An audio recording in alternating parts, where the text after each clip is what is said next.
Class 3 chapter 9 सूर्योदय का देश। मतलब यहाँ पे सूर्योदय मतलब सूर्य सबसे पहले कहाँ पे उदय होता है, कहाँ से उगता है ना।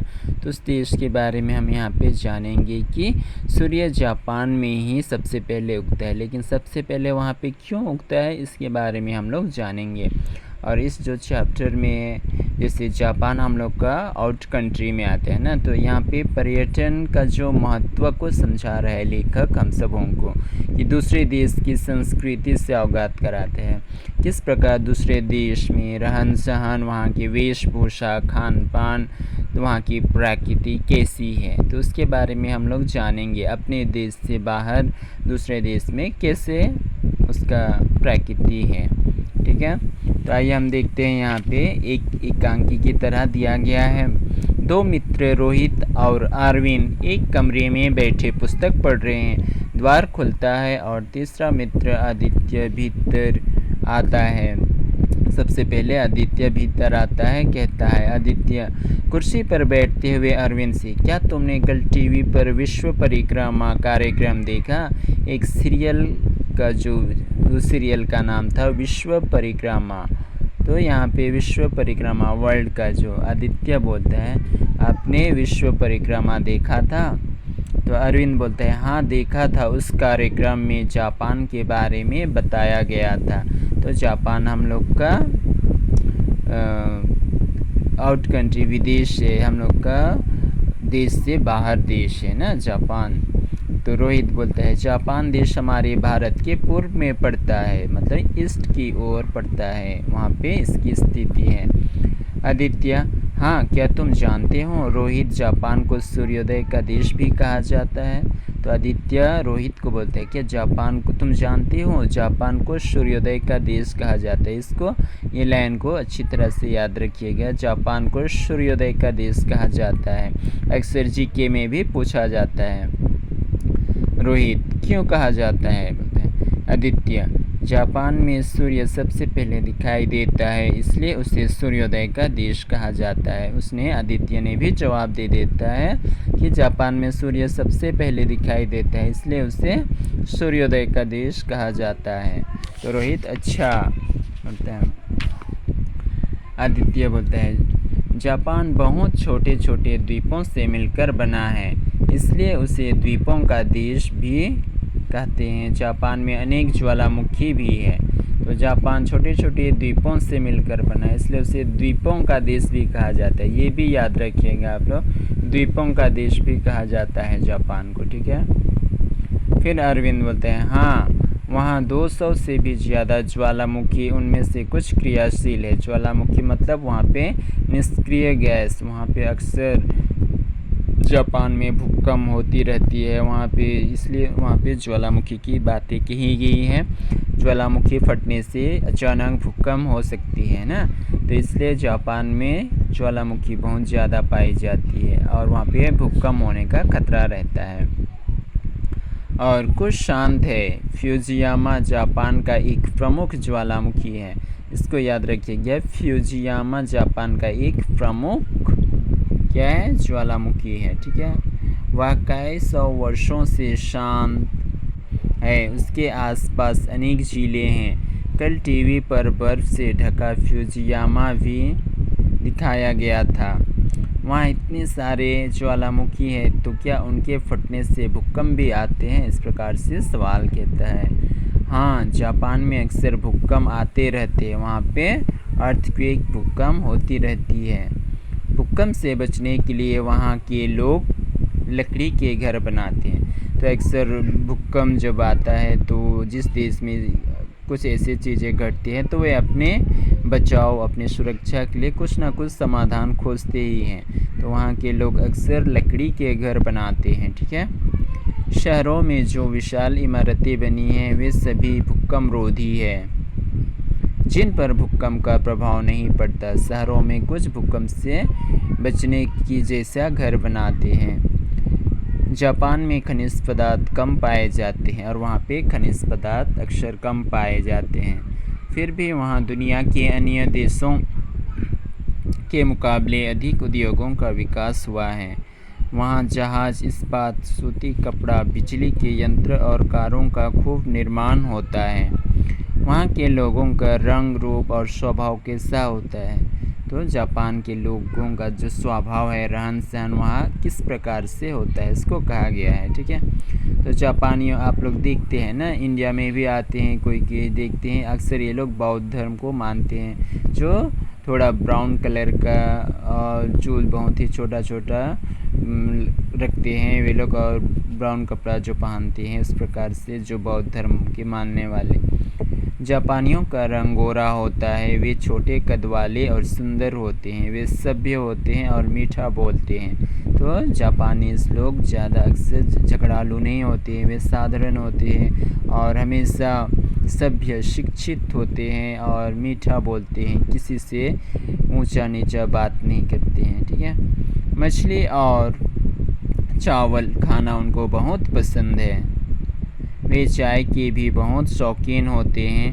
वे ज़मीन पर चटाई बिछाकर खाना पीना पसंद करते हैं। मिट्टी से बने बर्तनों का प्रयोग करके उन्हें अच्छा लगता है। तो अक्सर वे लोग मिट्टी का बर्तन में ही खाने की इच्छा रखते हैं। रोहित, क्या तुम्हें पता है जापानी लोग फूलों के बड़े शौकीन होते हैं।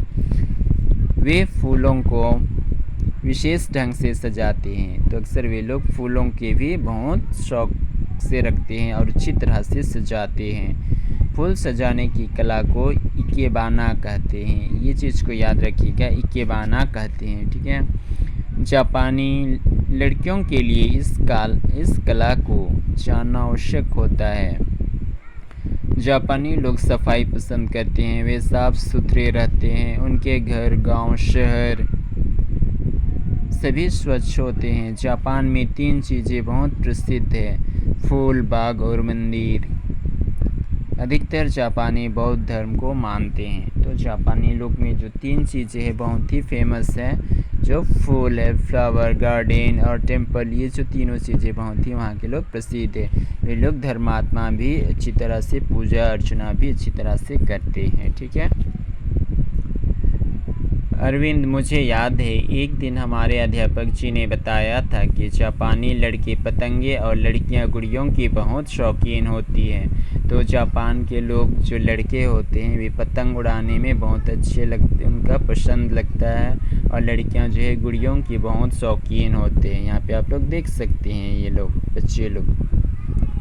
क्या तुम जानते हो जापानी पुरुष जैकेट और चटाई के हैट पहनते हैं? तो वे लोग किस प्रकार से, वहाँ के पुरुष लोग हैं, जो मर्द लोग हैं, लड़का लोग हैं, जैकेट और चटाई के हैट पहनते हैं। तथा जापानी महिलाएं गहरे रंग के लंबे लंबे चोंगे पहनती है। तो चोंगे एक प्रकार की टोपी जैसे होती है, उसे वे लोग चोंगे कहते हैं, और उसको महिलाएं अक्सर स्त्री लोग पहनते हैं। ये चोंगे किमोनो कहलाते हैं।